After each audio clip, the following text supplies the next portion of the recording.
자신의 소중한 운명을 남에게 빌려주고도 그 사실조차 까맣게 모른 채 살아가는 이들이 있습니다. 관세음 보살님께서 현몽하여 일러주시기를 세상의 4가지 선한 행동이 가장 쉽게 남에게 운을 빼앗기는 통로가 된다고 하셨습니다. 도대체 왜 착한 사람이 복을 받지 못하는 것일까요? 이 세상의 이치는 때때로 우리를 깊은 혼란에 빠뜨려 아무리 생각해도 그 답을 알 수 없게 만듭니다. 우리는 흔히 선을 행하면 복을 받고 악을 행하면 벌을 받는다고 믿으며 살아갑니다. 그러나 차가운 현실 속에서는 오히려 선량하고 어진 사람들이 거듭되는 고난과 불행에 시달리는 모습을 자주 목격하게 됩니다. 반면에 지극히 평범해 보이거나 덕이 없어 보이는 이들이 오히려 탄탄대로를 걸으며 높은 지위에 오르는 일도 비일비재합니다. 태상가문편에 이르기를 화와 복은 들어오는 문이 따로 없고 오직 사람이 스스로 불러들이는 것이라 하였습니다. 사람의 복과 보물은 마치 물이 가득 담긴 나무통과도 같습니다.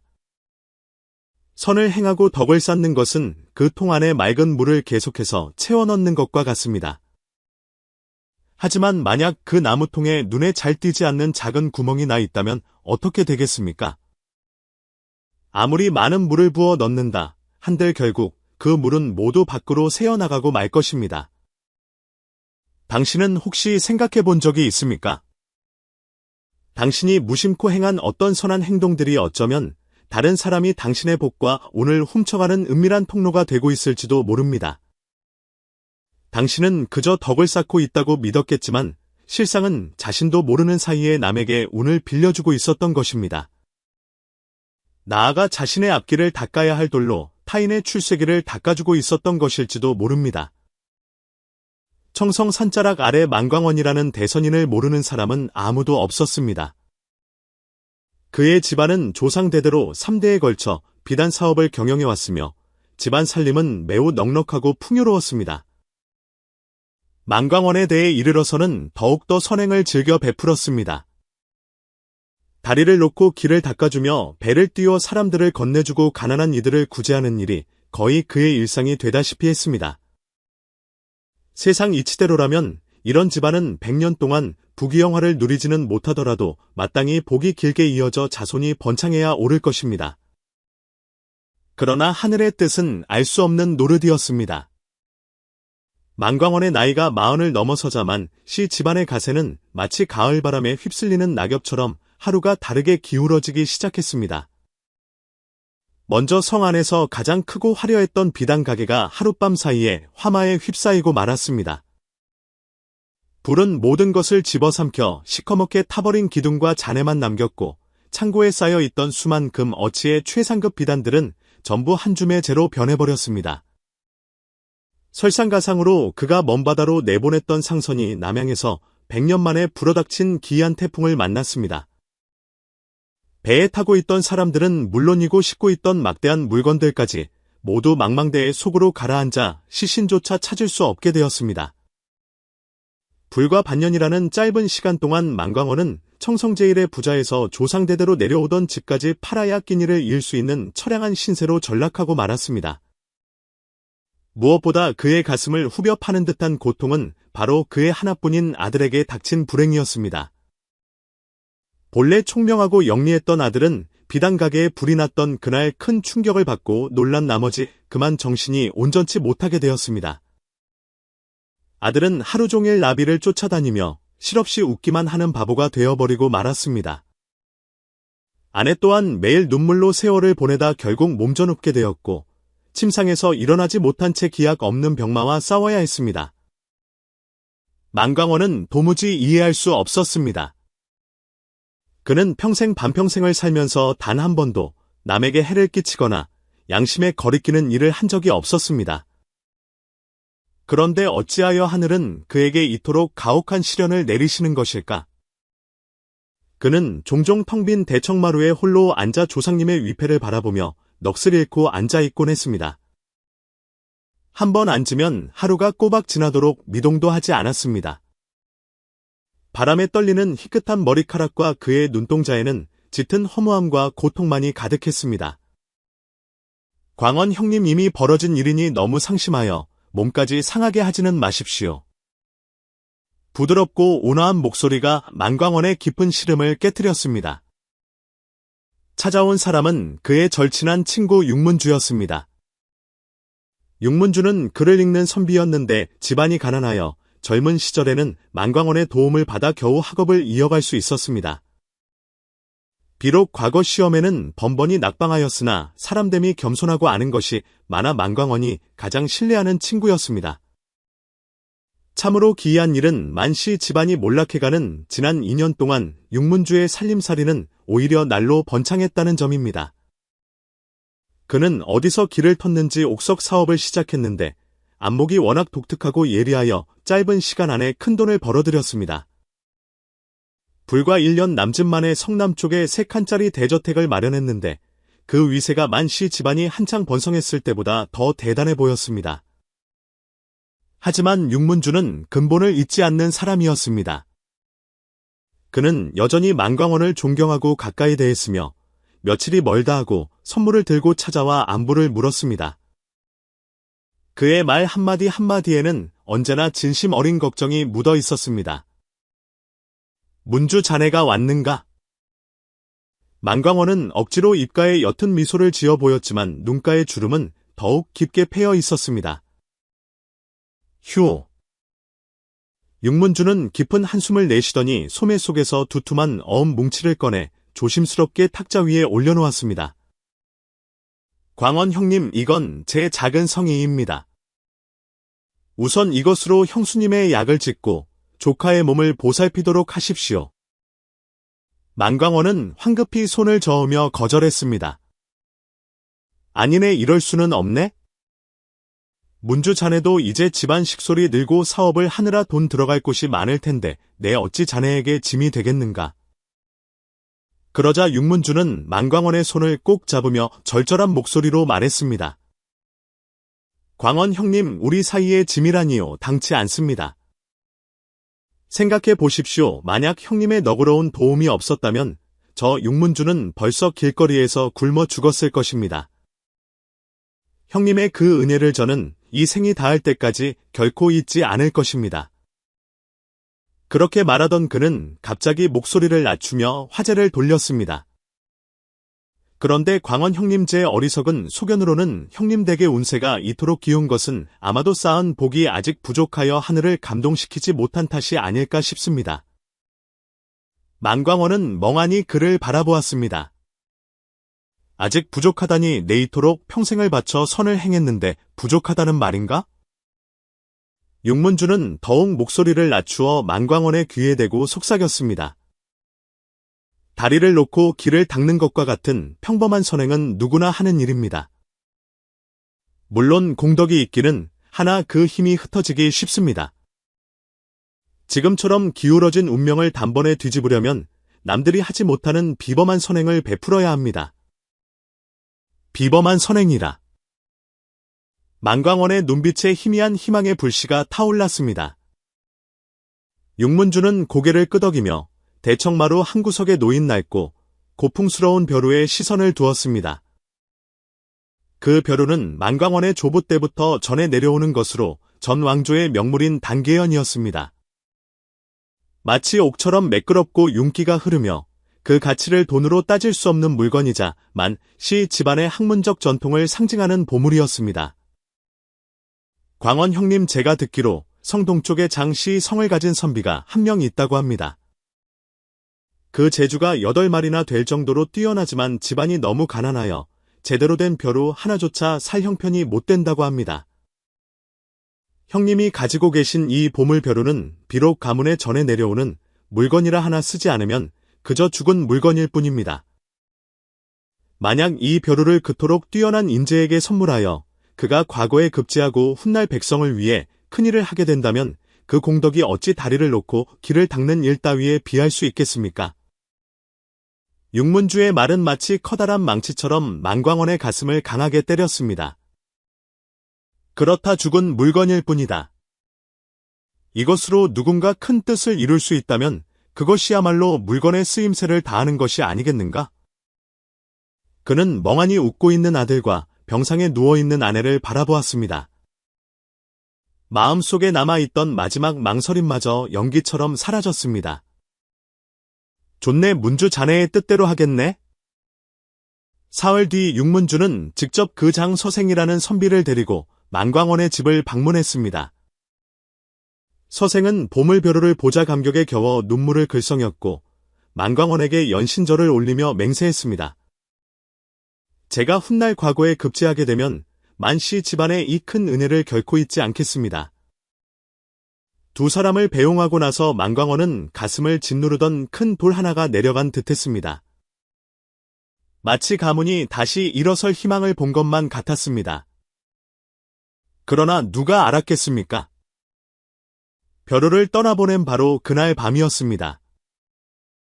원래는 그저 멍하니 웃기만 하던 아들이 갑자기 온몸을 사시나무 떨듯 떨기 시작했습니다.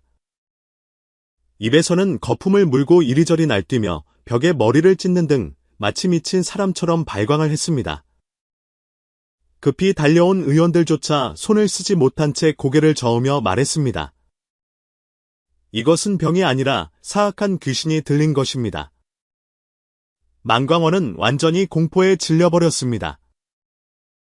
그는 조상의 위패 앞에 무릎을 꿇고 이마에서 피가 흐를 정도로 절을 올렸습니다. 분명 큰 선행을 베풀었는데 어째서 이런 끔찍한 재앙이 닥쳐오는 것인지 도저히 이해할 수 없었습니다. 그가 심신이 지쳐 거의 혼절할 지경에 이르렀을 때였습니다. 마치 낡은 종이 울리는 듯한 창망한 목소리가 그의 귓가에 들려왔습니다. 어리석구나, 어리석어. 너의 서남이 지금 너의 무덤을 파고 있구나. 만광원은 화들짝 놀라 뒤를 돌아보았습니다. 언제 들어왔는지 누더기 가사를 걸친 노승 한 분이 그의 뒤에 서 있었습니다. 노승은 두 눈을 지그시 감은 채 천천히 염주를 굴리고 있었습니다. 스님께서는 누구십니까? 방금 하신 말씀은 무슨 뜻입니까? 만광원은 마치 지푸라기라도 잡는 심정으로 굴러가듯 노승 앞으로 다가갔습니다. 노승은 천천히 눈을 떴습니다. 그 눈동자는 탁해 보였지만 세상의 모든 이치를 꿰뚫어 보는 듯한 깊이가 있었습니다. 그는 만광원의 질문에 대답하지 않고 그저 고개를 가로저으며 탄식했습니다. 보게밭에 씨를 잘못 뿌렸으니 도리어 가시던 물만 자라나는구나. 시주여 부디 스스로를 잘 살피시오. 그 말을 남기고 노승은 뒤도 돌아보지 않고 훌쩍 떠나버렸습니다. 만광원이 아무리 애타게 불러도 소용이 없었습니다. 보게밭에 씨를 잘못 뿌려 가시던 물이 자라난다. 만광원은 이 알 수 없는 말을 입안에서 되뇌며 괴로워했지만 그 속에 담긴 깊은 뜻을 깨닫지는 못했습니다. 다음 날 육문주가 다시 찾아왔습니다. 만광원 아들의 병세가 악화되었다는 소식을 듣고 그 역시 비통한 표정을 감추지 못했습니다. 광원 형님 참으로 이상한 일입니다. 이치대로라면 형님께서 벼루를 선물하여 학문을 도운 것은 하늘이 감동할 큰 공덕인데 어찌 이런 일이 생긴단 말입니까?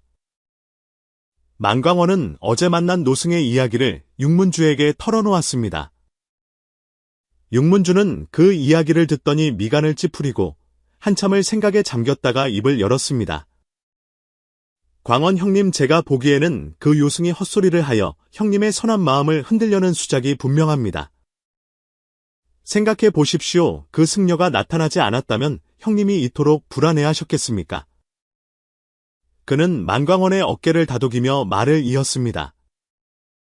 형님, 이럴 때일수록 더욱 선한 마음을 굳게 먹어야 합니다. 어쩌면 쌓은 공덕이 집안에 들이닥친 사악한 기운을 누를 만큼 크지 않아서일지도 모릅니다. 우리는 천지가 감동할 만한 더 크고 위대한 선행을 해야 합니다. 만광원은 이미 제정신이 아니었습니다. 그는 오직 육문주만을 믿고 의지할 수밖에 없었습니다. 문주 자네가 말해보게 내가 어떻게 하면 좋겠는가? 육문주의 눈동자 깊은 곳에서 찰나의 순간 차가운 빛이 스치고 지나갔습니다. 성 남쪽에 있는 청룡교가 너무 낡아서 위험천만한 다리가 되었습니다.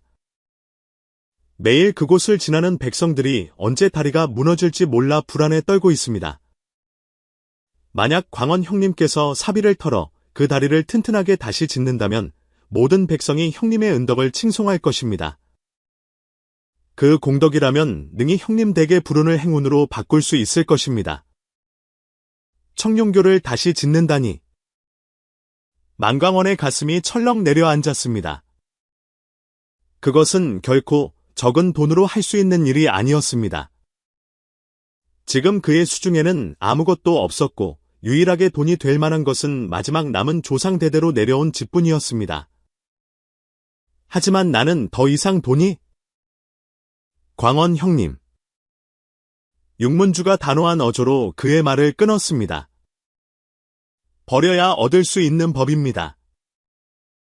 조상님들이 물려주신 집이 중하기는 하나 결국은 몸 밖에 있는 물건일 뿐입니다. 그것을 팔아 집안의 평안과 처자식의 건강을 되찾을 수 있다면 무엇이 아깝겠습니까? 설마 형님은 하나뿐인 조카가 저렇게 미쳐 날뛰는 것을 그냥 보고만 계실 작정입니까? 마지막 한마디가 만광원의 마음을 완전히 무너뜨렸습니다. 그는 이를 악물고 비장하게 고개를 끄덕였습니다. 좋네, 내 집을 팔아 다리를 짓겠네. 만광원은 결단을 내리자마자 조상의 집을 팔아치웠고 그 돈을 몽땅 청룡교 재건 공사에 쏟아부었습니다. 육문주는 자진해서 그를 돕겠다고 나섰습니다. 돌을 고르는 일부터 감독하는 일까지 마치 제 일처럼 밤낮으로 뛰어다녔습니다. 청성의 백성들은 만광원의 결단에 입을 모아 칭송했습니다. 만선인께서 비록 가세는 기울었으나 그 선한 마음만은 참으로 하늘을 감동시킬 만하다며 존경을 표했습니다. 만광원은 날마다 제 모습을 갖춰가는 다리를 바라보며 사람들의 칭찬을 들으니 마음이 한결 놓이는 듯했습니다. 기적이 일어나기만을 간절히 바랐습니다. 드디어 다리가 완공되는 날이 밝았습니다. 하늘은 맑고 푸르렀습니다. 관습에 따라 성대한 개통 의식이 거행되었습니다. 가장 큰 돈을 낸 만광원은 당연히 상석에 모셔졌습니다. 그러나 의식이 한창 무르익어 사람들의 환호성이 터져나오던 바로 그때였습니다. 갑자기 하늘에서 우르릉 쾅 하는 소리가 들리더니 순식간에 검은 먹구름이 몰려와 미친 듯이 바람이 불기 시작했습니다. 콩알만 한 빗방울이 사정없이 쏟아져 내렸습니다. 더욱 끔찍한 일은 은색뱀처럼 꿈틀거리던 번개 하나가 정확하게 새로 지은 청룡교 한가운데에 있는 석조 용머리를 내리꽂은 것입니다. 우지끈하는 굉음과 함께 살아 움직일 듯 정교하게 조각된 용머리가 반으로 쪼개져 산산조각이 났습니다. 파편이 사방으로 튀었고 사람들은 비명을 지르며 뿔뿔이 흩어졌습니다. 만광원은 빗속에 멍하니 서서 온몸이 얼어붙는 것 같았습니다. 모든 것을 바쳐 얻으려 했던 희망이 천둥번개 한 방의 가루가 되어 사라진 것입니다. 천벌이다, 이건 천벌이야.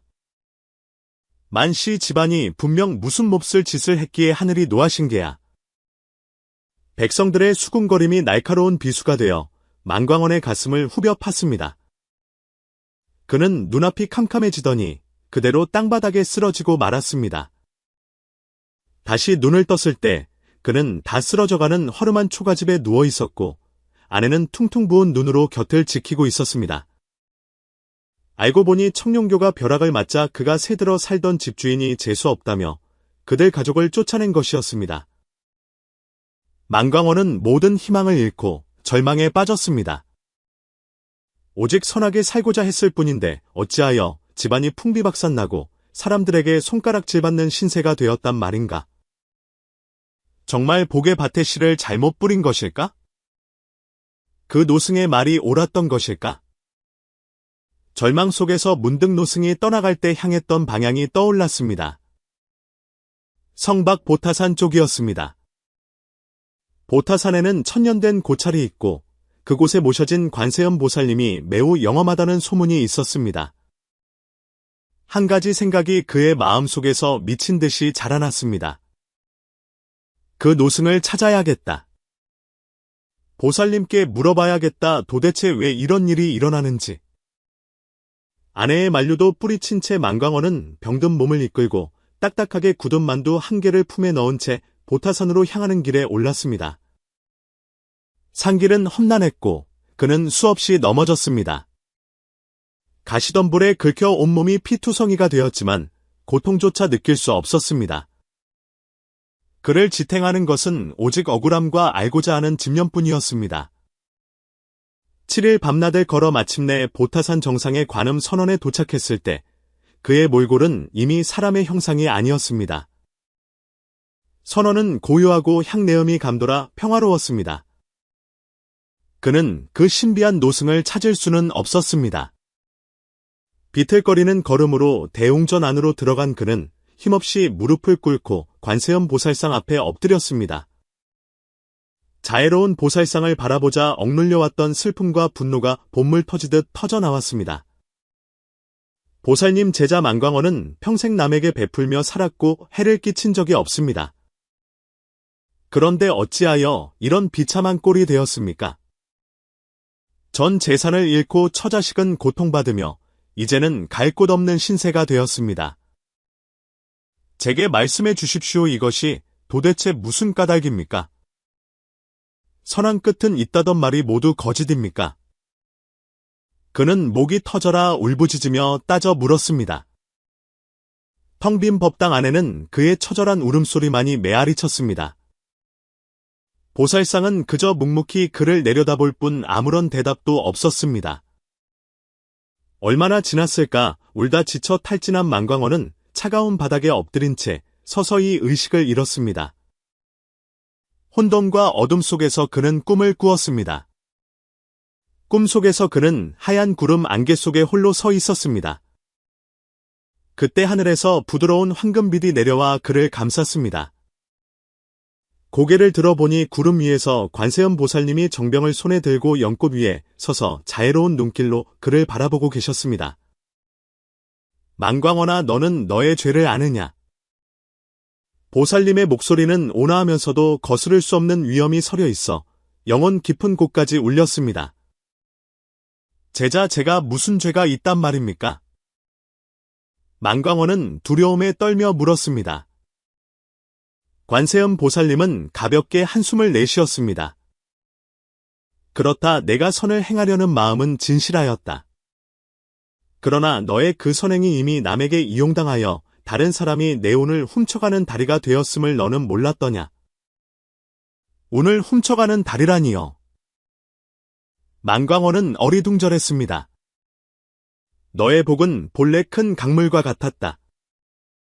하지만 너의 그 친구라는 자가 너의 강물 2개 몰래 구멍을 뚫어 너의 복과 운을 소리 소문 없이 자신의 논으로 끌어다 썼느니라.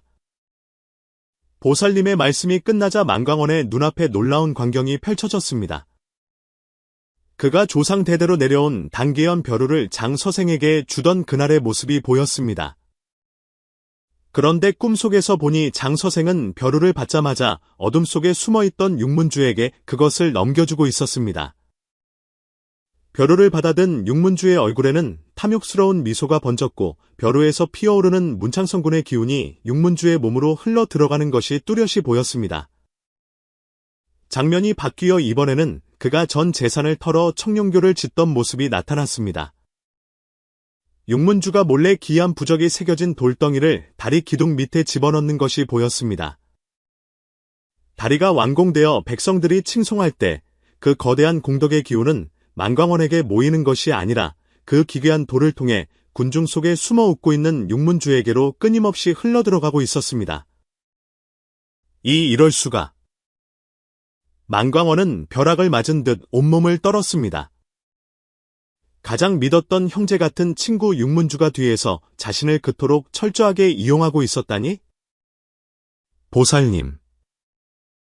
그가 비통하게 외쳤습니다. 제자는 도무지 이해할 수 없습니다.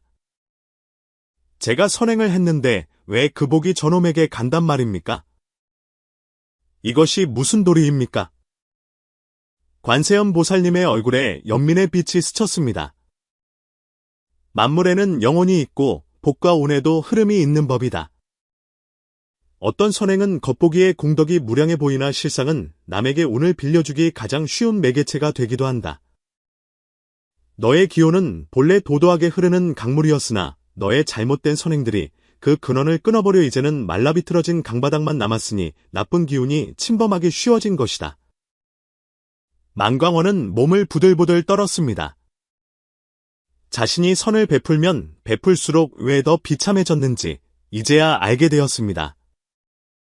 그는 덕을 쌓은 것이 아니라 남 좋은 일만 시키고 심지어 자신의 복을 줄줄 새게 만들었던 것입니다. 그는 고개를 들어 온 힘을 다해 보살님께 여주었습니다. 보살님 부디 자비를 베푸시어 깨우쳐 주소서. 도대체 어떤 선행들이 남에게 기운을 빼앗기게 만드는 것입니까? 관세음 보살님께서 천천히 입을 여시니 그 목소리가 맑은 종소리처럼 만광원의 머릿속에 또렷하게 울려 퍼졌습니다. 세상에는 4가지 선한 행동이 있는데 이것들은 간사하고 사악한 소인배들이 몰래 기운을 훔쳐가기에 가장 좋다. 너는 선한 원인을 심었으나 악한 결과를 얻게 되는 것이다. 내가 저지른 것은 그중 2가지다. 첫 번째는 자신의 기운이 담긴 애착 물건이나 가문의 보물을 남에게 함부로 주는 것이다. 너의 그 벼루는 너의 집안 무능과 깊이 연결되어 있었는데 그것을 남에게 주었으니 이는 곧 집안의 학문적 운을 남에게 바친 것과 다름없다. 육문주는 바로 그 점을 노려 장서생의 손을 빌려 너의 문창 기운을 훔쳐간 것이다.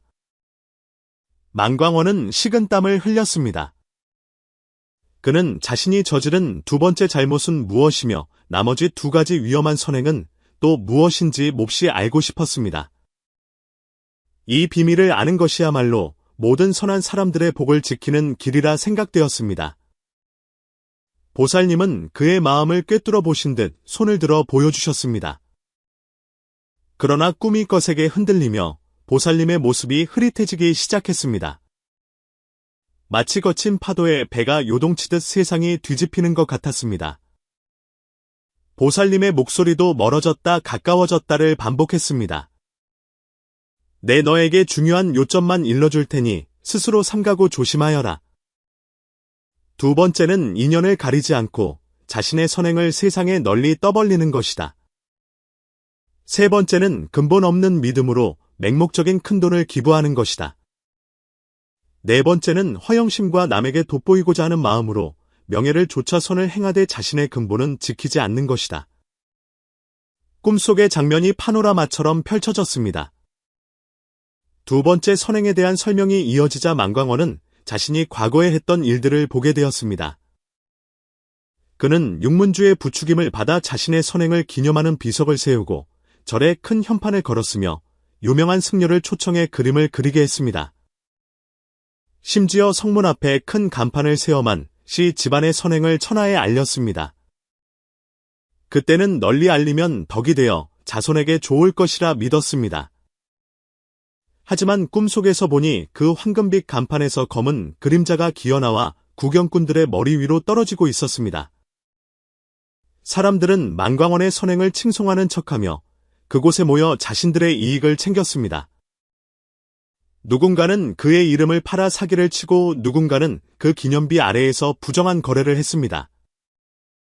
만광원이 공개적으로 세운 선행의 상징물들은 남들의 출세기를 깔아주는 돌이 되었고 거기서 나오는 복은 엉뚱한 사람들의 주머니로 들어갔습니다. 오히려 만광원은 너무 튀는 행동 때문에 질투와 모함을 받아 재앙을 불러들였습니다. 보살님의 목소리가 이어졌습니다. 드러난 선행은 좋은 것이다. 그러나 받는 사람의 됨됨이를 살피지 않고 인연을 가리지 않으며 이해관계를 따지지 않고 복의 문을 활짝 열어두면 탐욕스러운 자들이 몰려든다. 너는 씨앗을 뿌린다고 생각했겠지만 실은 도둑들에게 문을 열어준 꼴이다. 꿈은 다시 바뀌어 3번째 경우를 보여주었습니다. 만광원이 성안의 유력자를 위해 사당을 중수해준 일이 떠올랐습니다. 그때 그는 집안의 옥장까지 저당 잡혀가며 큰돈을 냈습니다. 보살님은 사당 기둥 밑에 틈새를 가리켰습니다. 그곳에는 화려한 옷을 입은 수탁자라는 인물이 숨어 있었습니다. 그는 겉으로는 감사를 표했지만 뒤로는 만씨 집안의 명성을 이용해 자신의 세력을 불리는 계약을 맺고 있었습니다. 만광원은 그가 가문을 도와줄 거라 믿고 모든 것을 맡겼지만 사실 그는 만씨 집안의 운을 빨아먹는 거머리였습니다. 이것이 바로 근본 없는 위탁의 위험함이었습니다. 믿을 수 없는 사람에게 자신의 공덕을 맡기는 것은 자신의 운명을 송두리째 넘겨주는 것과 같습니다. 마지막으로 가장 위험하고 알아차리기 힘든 네 번째, 허영심에 의한 선행이 나타났습니다. 만광원은 성대한 잔치를 열고 명사들을 초청해 자신의 이름을 드높이는 것을 즐겼습니다. 사람들이 자신의 현판을 가리키며 칭찬하는 것을 보며 우쭐했습니다. 그러나 그 옆에는 아름다운 여인과 화려한 옷을 입은 무리들이 만광원의 명성을 타고 날아올라 자신들의 이속을 챙기고 있었습니다. 그들은 만광원의 선한 이름을 이용해 높은 자리에 오르고 부를 축적했습니다. 허영심에서 비롯된 선행은 마음이 바르지 않기에 그 공덕이 쉽게 오염되고 남에게 빼앗기기 십상입니다. 거칠에는 가장 깊은 함정입니다. 꿈의 물결이 서서히 빠져나가며 마지막으로 관세음 보살님은 황금 글자가 새겨진 옥으로 만든 자를 꺼내 보이셨습니다. 거기에는 빌어버린 것은 마땅히 근원을 찾아야 알 수 있다는 뜻의 글귀가 적혀 있었습니다. 남에게 베풀되 한 조각은 자신을 위해 남겨두고 이름을 숨기는 것을 귀하게 여기며 낯선 이와의 약속은 분명히 하라. 만약 운을 빼앗겼다면 분노로 자신을 망치지 말고 지혜로서 되찾아라. 만광원은 꿈속에서 맑은 열쇠 소리를 들었고 마음이 투명해지는 것을 느꼈습니다. 그는 관음보살상 앞에서 소스라치게 놀라 깨어났습니다. 가슴을 짓누르던 답답함이 사라지고 눈은 형형하게 빛났으며 머릿속은 놀라울 정도로 맑아졌습니다. 산에서 내려온 만광원은 곧바로 행동에 나섰습니다. 보타산의 스님들은 그에게 구체적인 비수를 알려주지는 않았지만 관음의 가르침을 마음에 새기라고 했습니다. 한 노승은 그에게 기름등잔 하나를 주며 매일 밤 반야심경을 49번 독송하여 마음을 굳건히 하고 사람을 보는 눈을 기르라고 했습니다. 또한 회근식, 뿌리로 돌아가는 의식이라는 법을 알려주었습니다. 이는 조용한 시간에 깨끗한 물을 조상의 제단에 뿌리며 나의 근본으로 돌아오라, 나의 복전이여 라고 을조리는 것이었습니다. 이것은 미신이 아니라 흩어진 마음과 기운을 수습하고 냉철한 이성을 되찾는 수양의 과정이었습니다. 노승은 작은 방석 하나를 더 주며 이 방석은 남이 만지게 하지 말고 복의 밭을 다시 일구려면 먼저 자신을 지키고 그 다음에 남을 도우라고 당부했습니다. 만광원은 이 가르침을 안고 청성으로 돌아왔습니다. 성 안은 여전히 만씨 집안에 대한 흉흉한 소문으로 가득했습니다. 하지만 만광원은 변명하지 않고 조용히 움직였습니다. 그는 먼저 벼루를 받아갔던 장서생을 찾아갔습니다. 장서생은 육문주의 후원으로 과거에 급제하여 관직에 있었지만 왠지 모를 불안감에 시달리고 있었습니다. 만광원은 그와 단둘이 만난 자리에서 옛일을 차분하게 이야기하며 서생의 마음을 흔들었습니다. 처음에는 경계하던 장서생도 술이 몇 순배 돌자 진실을 털어놓았습니다. 벼루는 며칠만 자신이 가지고 있었고 육문주가 찾아와 친구가 선물한 벼루를 소중히 여기는 마음이 중요하다며 가져갔다는 것이었습니다. 육문주는 장서생에게 문창의 기운을 이용하는 법을 알려준다며 기이한 의식을 행하게 했고 그 과정에서 서생도 모르는 사이에 운을 빼돌리는 통로 역할을 하게 했던 것입니다. 만광원은 분노했지만 침착하게 장서생을 설득했습니다. 진정한 인재라면 남의 계략에 휘둘려서는 안 된다. 자네가 원한다면 인연을 일부 되돌려만 씨 집안의 손실을 메우고 자네의 양심도 지킬 수 있다. 장서생은 만광원의 관대함에 감복하여 그날 밤몰래 벼루를 가지고 나왔습니다. 만광원의 지시에 따라 벼루를 정화하고 다시 익명으로 보타산에 기증하여 악연을 끊어내도록 했습니다. 그날 밤 만광원은 작은 위안을 얻었지만 이것만으로는 부족함을 알았습니다. 청룡교의 문제는 더 복잡했습니다. 다리 밑에 박힌 돌을 빼낼 수는 없었기에 그는 새로운 방법을 썼습니다. 관세음 보살님이 알려주신 회근의 원리를 응용하여 더 이상 겉으로 드러나는 명예를 좇지 않고 은밀하고 진실한 선행을 베풀기로 했습니다. 첫째, 그는 이름을 숨기고 선행을 베풀었습니다. 현판도 걸지 않고 소문도 내지 않았습니다. 어려운 이웃을 남몰래 돕고 망해가는 가게에 조용히 자금을 대주었습니다. 신기하게도 이런 선행은 운을 훔치려는 자들의 눈에 띄지 않았고 오히려 서민들 사이에서 진실한 신뢰를 쌓게 해주었습니다. 그들의 진심 어린 감사가 모여 만시 집안의 든든한 뿌리가 되었습니다. 둘째, 그는 사람을 가려 사귀고 도움을 줄 때도 신중을 기했습니다. 도움을 청하는 사람이 있으면 먼저 그 내막을 철저히 알아보고 불순한 의도가 없는지 확인했습니다. 진정한 자비는 무작정 돈을 뿌리는 것이 아니라 밭의 성질을 보고 씨를 뿌리는 것과 같음을 깨달은 것입니다. 셋째, 그는 보타산 노승들의 도움을 받아 성박 한적한 곳에 작은 제단을 마련하고 나무를 심어 집안의 공덕을 조용히 축적했습니다. 이러한 노력 덕분에 만씨 집안에는 서서히 생기가 돌기 시작했습니다. 아내의 병세가 호전되고 아들의 정신도 맑아지는 날이 늘어났습니다. 비록 예전 같은 부자는 아니었지만 평화와 존엄을 되찾았습니다. 반면 육문주는 만광원의 변화를 감지하고 불안해했습니다. 탐욕에 눈이 먼 그는 더 위험한 짓을 벌였습니다. 관료들에게 뇌물을 바치고 불법 상인들의 뒤를 봐주며 더 큰 부를 쫓았습니다. 만광원은 이를 지켜보며 조용히 증거를 모았습니다. 육문주가 주고받은 서신, 장부, 뇌물 내역 등을 확보하고 사람을 풀어 그의 비리를 캐냈습니다. 그리고 보타산 노승의 도움을 받아 청렴한 현령에게 익명의 투서를 보냈습니다. 비난이 아닌 명백한 사실만을 적어 육문주의 실체를 알렸습니다. 현령의 은밀한 조사 끝에 육문주의 추악한 민낯이 드러났습니다. 고리대금, 이중계약, 자선사업을 빙자한 착복 등 모든 죄상이 밝혀졌습니다. 육문주는 끌려가 신문을 받았고 그동안 그를 따르던 하인들도 죄를 자백했습니다. 성 안 사람들은 충격에 빠졌습니다. 인자한 자선가인 줄 알았던 육문주가 사실은 친구의 등을 쳐서 불을 쌓은 사기꾼이었다니? 사람들은 만광원에 침착하고 지혜로운 대처에 감탄했습니다. 육문주는 결국 모든 재산을 몰수당하고 피해자들에게 배상하라는 판결을 받았습니다. 성 밖으로 추방된 그는 비참한 최후를 맞았습니다. 모든 일이 마무리된 후에도 만광원은 결코 자랑하지 않았습니다. 그는 뼈저린 교훈을 얻었기에 이제 명성이 아닌 마음을 닦는 데 전념했습니다. 그는 아들에게 경전을 가르치고 서예를 익히게 하여 내면의 힘을 길러주었습니다. 작은 사당에는 등불 하나만 켜두고 오가는 이들의 안녕을 빌었습니다. 도움을 받은 이들에게는 보답 대신 다른 어려운 일을 도우라고 가르쳐 선의 순환을 만들었습니다.